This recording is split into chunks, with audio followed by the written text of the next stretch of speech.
Here on the channel, we've been talking non-stop about what games would be coming to the Nintendo Switch 2, and one of those games we talked about forever now is the brand new 3D open world Mario game. But there's another one that I feel like deserves even more talk considering the fact that it was revealed literally year one of the Nintendo Switch, and then we heard nothing since then. Of course, there was the restarted development, but we're getting more and more information every single year about Metroid Prime 4 being even closer to completion, and I'm here to tell you today, based on a lot of information that we've been receiving and that everyone has been hearing, it looks like Metroid Prime 4 is as close as ever, as if this might finally be the year not only is it revealed, but possibly even released. Now, you guys know me, I was never on the train of Metroid Prime 4 releasing before now. I always said, like, it just felt like it was a game that definitely was going to be released on new hardware, that it was going to show off the graphical potential of this hardware, and it was just going to look absolutely amazing. This game is being worked on by some of the industry's biggest developers,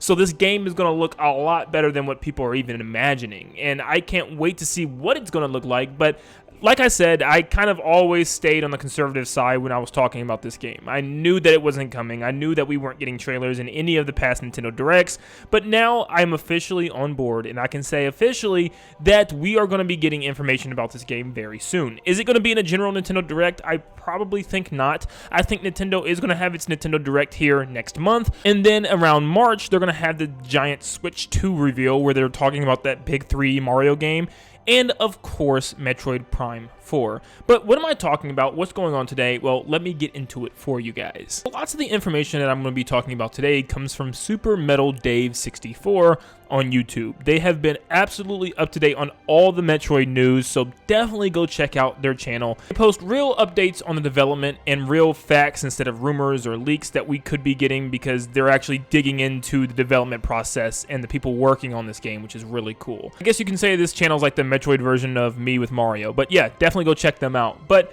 what they've been talking about, and in a recent video talked about, for one, the developers. There are huge developers working on this game, and if you didn't know, there's developers from past Call of Duty games, past Halo games. Yes, they're making sure that they cover this game with industry's greatest, which just makes sense for a game like Metroid Prime, first-person shooter. Yeah, that's gonna look so good. It's gonna play so well. That's definitely where you want to go. But the real big piece of information to start this off comes from Edwin Atwell, which is actually a playtester and has been playtesting games and test versions of games for a while now. They actually playtested the past 2 Call of Duties, but they've been playtesting Metroid Prime 4 as well in its state that it's currently in through Gyra Software, is what we know so far. They've actually been playtesting the game for 10 months. Yeah, that is a very long time to playtest a game, and I'll kind of compare to you, how long that actually is in a second. But they've been playtesting since March of 2023, so yeah, they have actually had their hands on this game for almost a year now, playtesting the game, making sure that it runs smoothly, and of course, with something, made by Nintendo, they want to make sure that it's, as bug-free as they can make it, and as absolutely perfect to quality as they can get it. They're not like some of these other companies, Call of Duty, where they just kind of rush games out. So yeah, obviously, they're going to want to playtest this a lot longer than past Call of Duty games. This isn't like something that comes out every single year that they can rush. This is something very special for fans, so they want to make sure they get this one right. Now, the part that's crazy about this is this same person worked on the last 2 Call of Duty games and playtested those games, and it took about 6 to 9 months to playtest those games, where Metroid Prime 4 is on month 10 right now, and they could still have more months after this. We don't know like where they are. I would assume they're like very, very, very, very, very close to the end, but yeah, and it also just kind of shows because, Call of Duty's quality, they have very short campaigns. They probably just play through it very quickly, and they're probably forced to get it done quicker in order to get those games released every single year, where Metroid Prime 4 probably doesn't even necessarily have a release date. If it does, it's probably like, hey, by the time the new console comes out or something like that. So this gave Atwell, a lot more time to actually playtest this game. But yeah, on month 10, which a lot of people would assume this is almost done, almost completed, and almost ready to ship. But something else I wanted to bring up that I heard some people talking about is the potential for a really fun multiplayer mode. And just because, Metroid is more focused on single player with a far more expansive single player experience than anything like Call of Duty, where I'd say Call of Duty is more focused on multiplayer gameplay, I still think they could have a really fun multiplayer game mode, very similar to Kid Icarus Uprising, or maybe even something like Metroid Prime 2 Echoes, which still had a very fun multiplayer mode. Maybe even allowing us to play with with others online and just kind of have like team deathmatch type battles where we can just fight each other, I think would be really cool. And maybe customize our own bounty hunter, or maybe even play as some of the existing ones like from Metroid Prime Hunters. But I think this would be huge for Nintendo, as I feel like they don't have many online games to play with people online. For instance, it was like always Smash and Mario Kart for the most part, and then obviously Splatoon came into the scene. I think they definitely need something else, and a first-person shooter like Metroid would be really fun to have a fun multiplayer component to it. Now, I was following along with all this, and I was very excited, but it gets even more interesting. Like, it actually gets kind of crazy, because Super Metal Dave actually posted the fact that also it seems that they were working in collaboration with Next Gen Dreams 3D, which is an organization that works with game trailers. So they work with different game developers and kind of take their gameplay and create really cool trailers out of them in order to reveal to the public, obviously. And it seems as if maybe Retro Studios and Nintendo outsourced this to this company in order to make them a trailer. But anyways, yes, they were officially partnered with Retro Studios, and it was actually put on their website.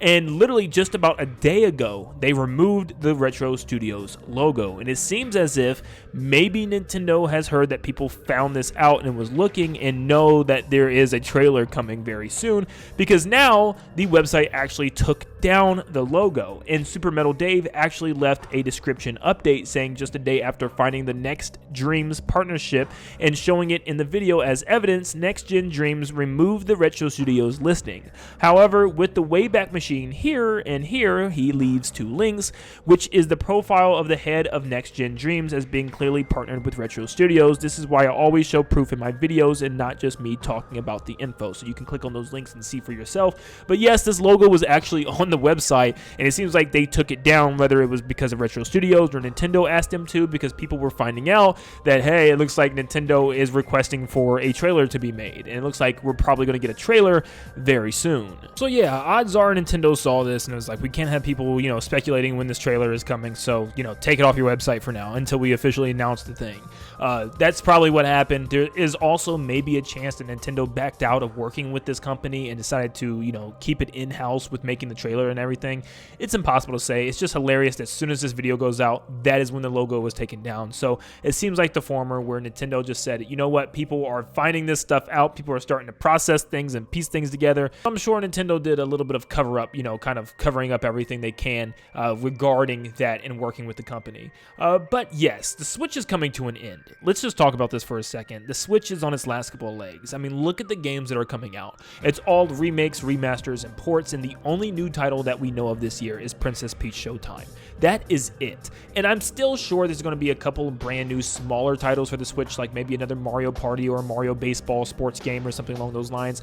But anything else that's coming is probably going to be even more remakes and remasters, including Metroid Prime 2 and 3, which is probably going to be announced within this next Nintendo Direct. And based on what I'm seeing right now, it looks like this might even be a shadow drop once again, just giving us 2 and 3 immediately and a physical edition later on down the road. But there's not much left. I mean, any new titles, like another new Mario or maybe a new Donkey Kong, a new Zelda game in the future, anything else, it seems like it's time to put that on the next console. So it does seem like the Switch is really almost done, and Metroid Prime 4, I guarantee you, is going to be one of the very first titles that we hear about for this new console. It's going to be Mario and Metroid all over this thing for a while, and that is super exciting, especially for how long we waited for both this Metroid game to get made and obviously for a new 3D Mario game. It's about time. So seriously, any day now, any week now, we could definitely get an announcement of this new console, and if you do see that announcement, just be ready to see a lot of information on Metroid Prime 4, because I think the time is now. This is the year we finally see the game. Does it release this year? It's definitely hard to say. I still would put my money on probably early next year or maybe even the middle of next year, but I definitely think without a doubt 100% that we see Metroid Prime 4 and it's going to be running on that beautiful new console and it's going to look amazing, and we see all of that this year. And not only this year, but very soon. I'm talking in the next couple of months. So gear up, it's about to get crazy. Let me know in the comments down below how excited you are for Metroid Prime 4 and what are you looking forward to the most with this game. Is it multiplayer? Is it single player? Is it something else that I didn't mention? Let me know down below, and make sure you leave a like and subscribe before you head out. A lot of you guys watching this video right now are not yet subscribed, so Metroid fans, definitely feel free to subscribe because we're going to be talking about this game a lot for the next couple of months and probably for the next couple of years. But thank you so much for tuning in, and I will see you all on the next one. See you guys.